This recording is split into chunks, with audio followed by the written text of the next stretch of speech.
Sitten pitäis etsiä täältä vielä huoneelta näitä Arthur. Ja sehän on heti tässä. Tulee ihan kivan näköinen sisustus. Avainkin on tässä valmiina.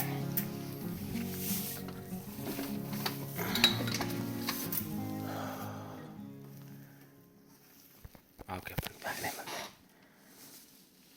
Oi. Miten tehdään peti, mutta eipä se haittaa. Sinne vaan. Huomenta. Siis viimeinen päivä. Ilmeisesti kelleen mitään ihmeellisiä satu ajalla tonne Tromssaan, joka on aika lailla päinvastaisessa suunnassa kun me nyt mennään. Mutta täällä pitää kierrellä näitä vuonoja. Kyllähän nukutte kivasti. Heräsin kuitenkin 5. Joten sitten ei mitään järkeä herätä vielä, koska mun pitää käydä kaupassa, joka on aukeaa vasta 8. Ja niin kuin mä olin ajatellut, niin menee 7. Ja mulla on se parikymppiä siihen kauppaan, niin siellä suunnilleen 8. No sitten mä en herännytkään 2 seuraavaan herätykseen, mutta heräsin onneksi vielä 6.25 ja oli nopein lähtö koskaan, niin vaikka ei nyt oikeesti ole mikään kiire. 7 oli asfaltilla taas. Nyt näytti justi, että ei saja. Heti kun meni ovesta ulos, niin ripsi vettä. Mutta nyt taas just ei saada ja mulla on myötätuuli, koska mä menen väärään suuntaan. Ja kaikki nämä asiat korjataan hyvin pian. Vettä tulee varmasti kun aissaan ja lämpötila on semmonen mukava. Olisiko 5 astetta? Tuntuu jopa melkein lämpimämmältä. Mutta tuonne jonnekin vuonon vastapuolelle tuossa vasemmalla vuonon, niin sinne pitäisi mennä ja kiivetä sitten siitä yli seuraavalle vuonolle ja olla siellä sitten toivottavasti, kun ollaan niin vuonon etelärantaa länteen kohti Tromssaa, niin toivottavasti se on vähän paremmin tuulelta suojassa. Onko se vaan toiveajattelu? Mennään tuolta yli tuosta laaksosta. Tieto oli mielenkiintoinen ja pimiessä, kun vaikka valot on kohtuu hyvät, niin oli niin täynnä yllätyksiä, ettei mennä läkkeen uskaltaa ajaa tikuilta.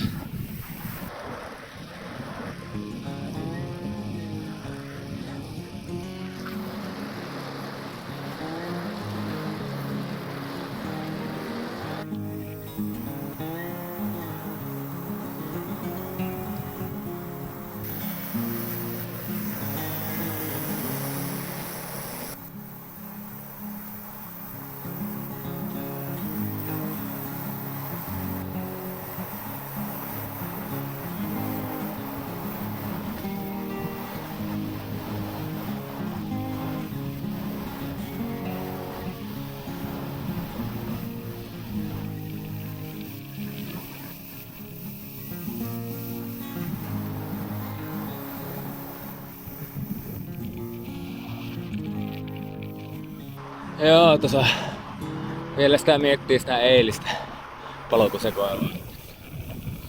Jos joku kysyisi ja vaikka tarjoaisi huomattavan summan rahaa, niin saisi olla kyllä kieltämättä melko huomattava se summa, että lähtisi uudestaan sinne. Että niin kuin se joku oli tosiaan sanonut Trailforksissa tai jotakin, että never ever take your bike there, it's awful, horrible.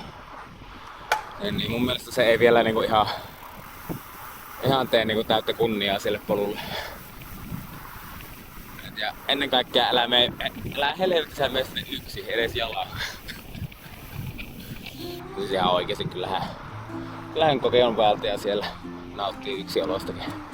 Mutta niinku jos sinne jostakin helvetissä pitäisi mennä pyörällä uudestaan, niin se on ihan järjettömästi apua, jos sulla olisi kaveri mukaan, joka auttaa nostamaan ja kantamaan pyörää ja pääsemään niiden vaikeiden paikkojen ohi, läpi, yli, alikin. Kun miettii sitä, että niinku kuinka typerää tonne lähteminen vielä tämmöisessä tilanteessa on, kun akillesjänteet ja polvet oireilee muutenkin, niin olisi voinut mennä ihan lopullisesti siinä niinku jo 2 kilsan matkalla.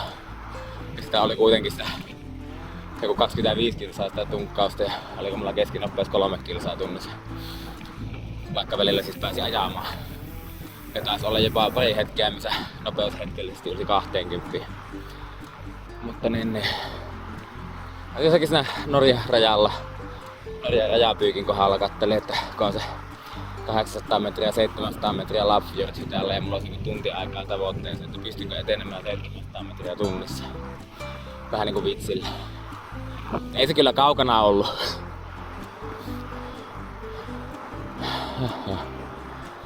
Niin kuin oikeesti se on niin helppo rikkoa itsensä, rikkoa pyöränsä. Pari kertaa mä pikkusen löin polvea ja kiveä. Ja tässä yöllä majoituksessa katsoin, että olisi näköjään pikku vekkikin tullut, mutta se oli niin mitään, ettei mitään väliä. Mutta sitten tosiaan, jos se sää olisikin muuttunut vähän nopeammin sateiseksi, ennen kaikkea se alamäki siellä olisi ollut aivan järjetön. Nytkin kuivanakin se oli jo järjetön. En tiedä. Mutta olihan se aivan mahtavaa seikkailu ja jumalista siellä tunturiylängöllä. Vuoriylängöllä oli hienoa, kaunista, upeata ja kaikkia mahdollisia superlatiiveja, mitä ikinä keksiikään.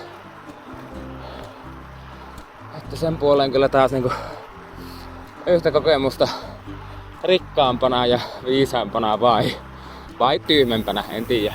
Mä siinä mietin sinne kilsan 2 jälkeen, että ihan vakavissa, että käännänkö mä takaisin. Niin. Jos mä nyt siinäkin päätin, että en käännyt takaisin, ja jo siinä mietin, että helekkarin tyhmä päätös. Toivottavasti joskus ei käy niin, että mä päätän samalla tavalla jatkaa ja se kostautuukin. Ei tiedä.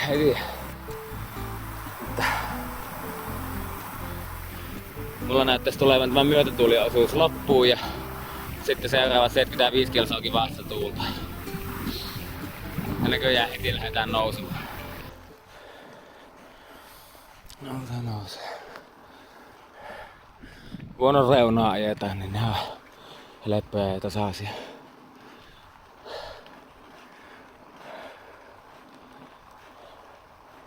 Oi juhan, se tuolla lunta ihan kunnolla. Onkohan tuo tullut yöllä?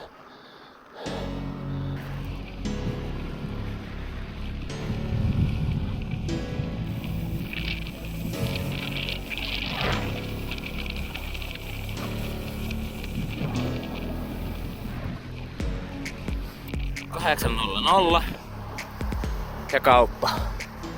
Sanoisinko, että kohtuullisen hyvä ajoitus.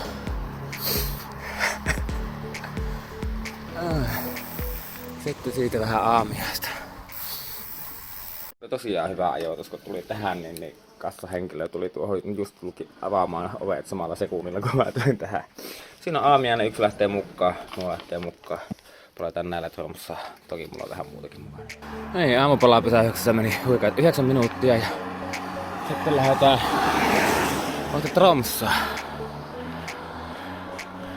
Noin. Tänne näin. KR Tromsso, eli onko täällä joku maksullinen tietää tunneli. Nyt vähän kiivetään sitten. Silleen hyvä tommonen kaupan kautta tauon paikka, että heti sen jälkeen pääsee ylämäkkeen lämmittelemään. Tuolla lukkeitakin. Etäisyydestä Tromssaan 62. Mutta se ei taida olla mitään sinne maaliin.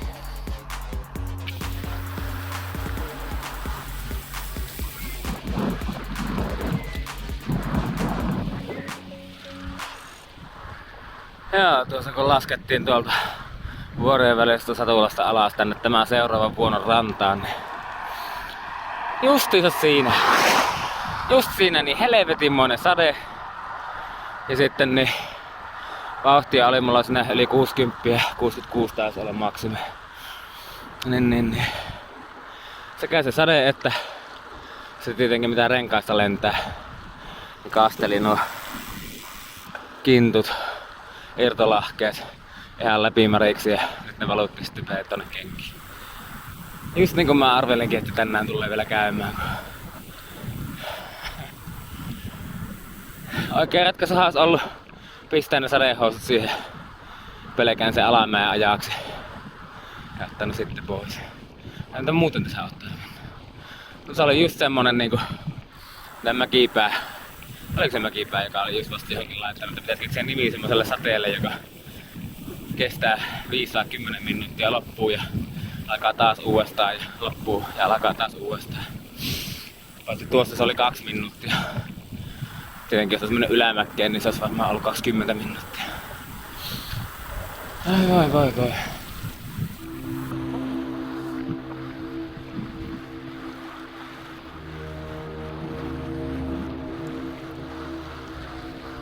Kattaa pyöräily just ihan kiva. Ja yksi mitä minä mietin tossa, niin kiva kun elämässä on mutkia. Teillä ja muutenkin elämän kulussa. Sitä ei koskaan tiedä mikä siellä seuraavan mutkan takana odottaa ja mitä siellä on ja mitä mielenkiintoista sieltä löytyy. Ja siellä voi olla haasteita tai kivoja juttuja tai sekä että tai vaikka mitä.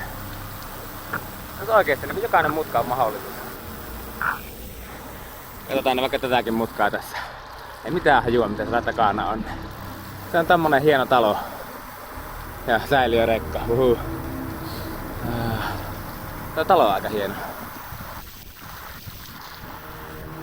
Tuo noin.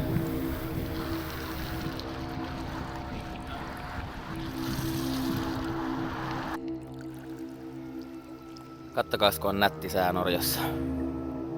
Ainakin tuossa kohti Norjaa. Mutta tuolla minne me ollaan menossa niin ei oo. Ajattelin, että nyt luotetaan